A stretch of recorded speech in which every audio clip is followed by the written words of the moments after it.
The Finals is a masterpiece. Wait, really? Yes, really. There is no modern shooter quite like The Finals. Now you might be thinking, Sam, but modern shooters are all trash. They all copy each other and are all soulish cash grabs.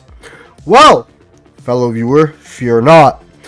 I thought that way too at one point, but The Finals lifted me from that hellhole, grabbed me, and showed me what it's like to perfectly craft a masterpiece first-person shooter.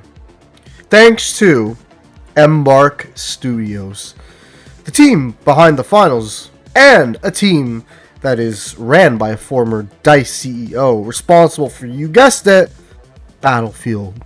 Which is where the destructive environment must come from. But it's not just the CEO, it's a lot of lead developers too.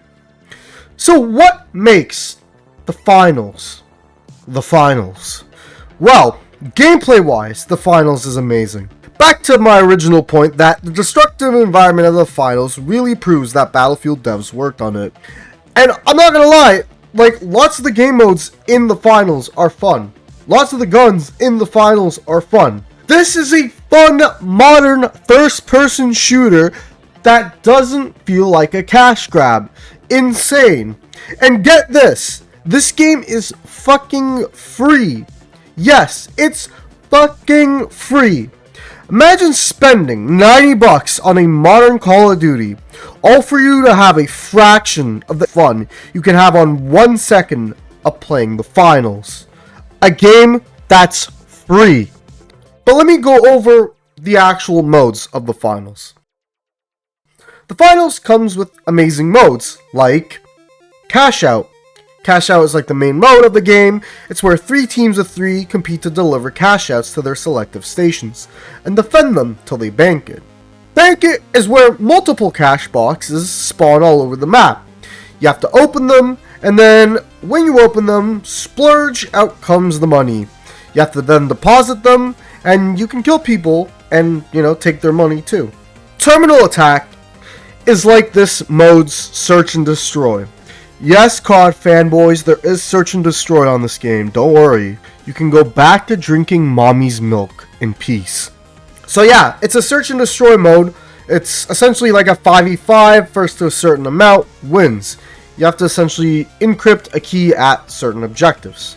And then there's also Power Shift, which is another 5v5 mode, where you have to stand on a platform that moves when you stand on it. It's over when you, reach the certain objective that you want the platform to go to. It's kind of like Payload from Team Fortress 2. Anyways, so yeah, the modes in this game are pretty fun, but they come coupled with the amazing maps. The maps on The Finals all slap. They all have familiar layouts, but still different environment. Maps like Seoul, Skyway Stadium, and Monaco have a very traditional and organic feel to them. Maps like Kyoto and Las Vegas have a very cultural feel to them. And maps like Sis Horizon and Fortune Stadium have a more modern-esque feel to them.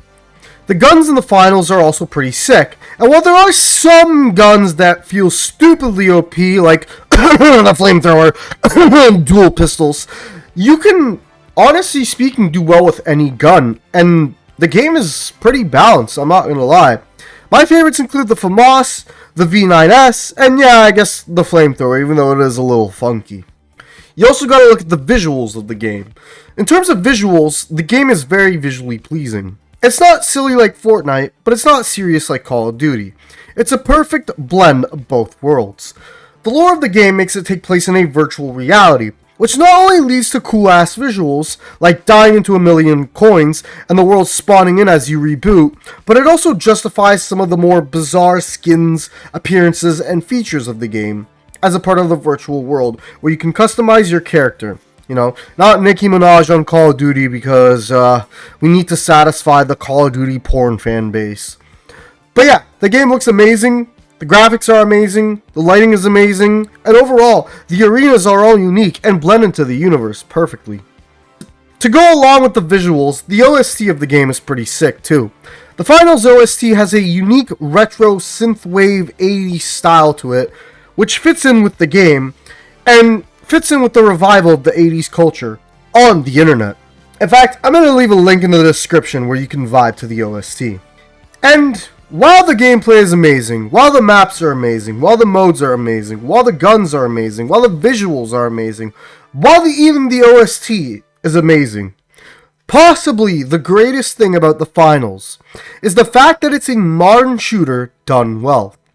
It combines lots of elements of modern shooters, like battle passes, fast-paced movement, all of, whatever this is, but it gives it a twist all at the same time. Something that a lot of modern shooters like COD, Valorant, X-Defiant, and even modern Battlefield can't do. And don't get me wrong, BO6 is surprisingly actually great, and X-Defiant is pretty fun, but at the end of the day, they're not anything super crazy. I can't say the same thing for Valorant. Valorant is fucking trash. But anyways, the finals is definitely a step up in a lot of modern games. So yeah, the finals is truly pure unfiltered chaos and awesomeness.